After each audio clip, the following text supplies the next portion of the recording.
Meow. Hello everyone, my name is SwingPoynt, and it has been a while since we've done a reading your comments video, hasn't it? I feel like now that I'm thinking about it, it's actually been a couple of weeks. Reason why is because I got sick, and I just didn't think about it, honestly. That's really what it was. I got super sick for a couple weeks, and then something else came up where I was super busy for a week. So that's why I haven't gotten them out, but I remembered to do it. Oh my god, we're actually gonna do one of them now. And in terms of the things we gotta talk about, I don't know that we really have anything to talk about. Not too much has happened that I can think of in terms of scheduling and things like that regarding the channel, or like direction of the channel, things like that. Things are just kind of normal. Plain Jane, we're just doing our live streams or doing our videos and things have been good. So, let's go ahead. Oh, actually, there is one thing I should tell you guys about. I said that I was probably going to go to PAX West, Prime, whatever you want to call it nowadays. I'm not doing that anymore. I decided that I don't want to get sick again. I don't have anybody to watch my cats for a week. I don't want to spend $1,500 just to go there and then not get anything done for a week. So, I might go to South, but it was just not a good time for me to go to West right now because of me just freshly moving and not having anybody to watch these dorks. And again, like, I didn't want to get sick because I just got done being sick. And again, I don't want to spend all that money either. So all those things combined, I'm not going to PAX West because I just don't kind of feel like it really. But South, I think I'll go to because I really like South. It's a lot cheaper.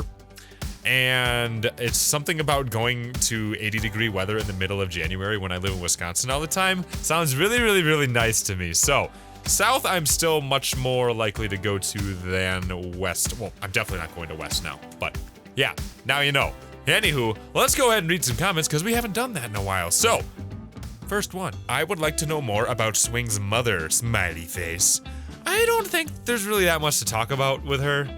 I think the reason why this comment came up is because I probably said something about her, and she's really what you need to know about her. She's not the nicest person in the world. She's kind of awful, very verbally abusive, was also physically abusive when I was younger until I, like, grew up and got muscles. She's really just not a good person to talk to associate yourself with, and pretty much everybody who ever, like, talks to her kind of feels the same way because she just really comes off as a very selfish type of personality. So, I could go into a long story about why it all sucked when I was growing up with her, like, being at the bar all the time and, like, again, all the abuse and things like that, but long story short, long story short, TLDR, she is not the best of parents that you'll ever run into. I love the attachment you have for these characters. Thanks for sticking with this series. This is for Valhalla VA11 Hall A. I feel like I talk about that game like every single time we do a reading your comments video nowadays because it's so good. And I'm definitely attached to the characters. That's what, in my opinion, a really, really good story game does. It makes you feel attached to the characters. Like, I remember feeling really, really attached to characters the first time when I was, like, how old was I? I don't even know. But I remember Final Fantasy VII really did that for me. And honestly, I feel like Final Fantasy VII did that for a lot of kids. A lot of kids. And that's why people, like, grew up loving Final Fantasy VII and the Final Fantasy series, because that game did such an amazing job of making you feel attached to the characters. It was like what you hope for when you play a video game. You want to feel immersed. And that game did such a good job. And then VA11 Hall A, Valhalla, whatever you want to call it, does the same type of thing. It's a different type of presentation because it's more like visual novel type thing, but oh my god, it is so good. I'm so attached to the characters, and it's kind of opened up my eyes to maybe visual novels are something I want to look into a little bit more, because I really, really like it. It feels so cool getting to know these characters, and I mean, VA11 Hall A does such a good job at feeling really, really relatable. You're not just attached to the characters, they also feel relatable. And they feel relatable for a 24-year-old male, like, that's it for me. They feel really relatable to me. So, I don't know, I like the game a lot. I feel like, excuse me, it hits on a lot of really interesting things. And again, I am legitimately attached to the characters and I feel for them. I don't want anything bad to happen. I hope for good things for them. Like, it's really cool. They did an excellent job with the writing in that game, and I am so glad that I stumbled upon it and have been able to play it. Ban all humans from politics sounds familiar. This is for Cat President, because, like, the base storyline in that game is that humans aren't allowed in the political scene anymore because, like, 20 years ago or something like that, like humans made it so everything was corrupt and loaded with money, and everything that you heard was possibly a lie, and it was all just like something was going on in the back end controlling everything else. Like, it was super, there's a whole lot of corruption going on, which people say is what's going on now. So it's kind of funny, like what they ended up doing was they made it so that cats took the place of politics instead of humans, and things have been running way better ever since. The one thing that kind of comes to my mind with politics is that what's so weird about it nowadays is, like, if you try to talk about it on the internet, or like, let's say you go into a Twitch chat or a YouTube gaming chat, and I kind of have this rule too, just because people don't really ever talk about things in a civil way. I think the most interesting part about politics, though, nowadays, is that people don't talk about political issues with each other anymore, because it's just so automatically you can't talk about it because people aren't going to listen. Which is totally ironic, because the whole point of political things is to talk. Right? Like, that's what politics is, talking about issues and working them out and coming to a compromise. At least that's what they're supposed to be. What is politics? It's much more than that nowadays. There's so many other, like, other things, be it like with money and lobbying and this and that and that and that and that and that. But really, at its core, politics is just supposed to be talking about things and coming to compromises and resolutions. But again, things are in a place nowadays where people are just so, no, I ain't talking about politics because we can't even talk about them, otherwise we'll get mad at each other. And that's kind of unfortunate. I would say, as a rule, not just with politics, but in life, go ahead, listen to someone else sincerely to their point of view, and make their point of view just as important to you as your own point of view is, and all of a sudden, your mind will open up to many more possibilities as to how you can make things work with someone else. Try it out. It's something I learned a long time ago. I read it in a book, and it's totally true. Go ahead and give it a shot, and your life and the lives of people around you will be much happier. Trust me. I love your advice and serious topics you randomly talk about. Such a good YouTuber, you deserve more subscribers. This, I believe, was also for VA 11 Hall A. And what I really like about that game, again, I mean, we kind of already hit on this, but I picked this comment out anyway, kind of reiterate, is that the game's so relatable. And it hits on so many things that people struggle with, that people go through, be it good things, be it bad things, be it sad things, be it funny things. The game hits on so many things, and it's really, really good for talking. It's a really, really good platform for discussing things or like expressing viewpoints, which is what I love about it. And you guys apparently like hearing it enough that some people even leave comments about it saying, I like what you say.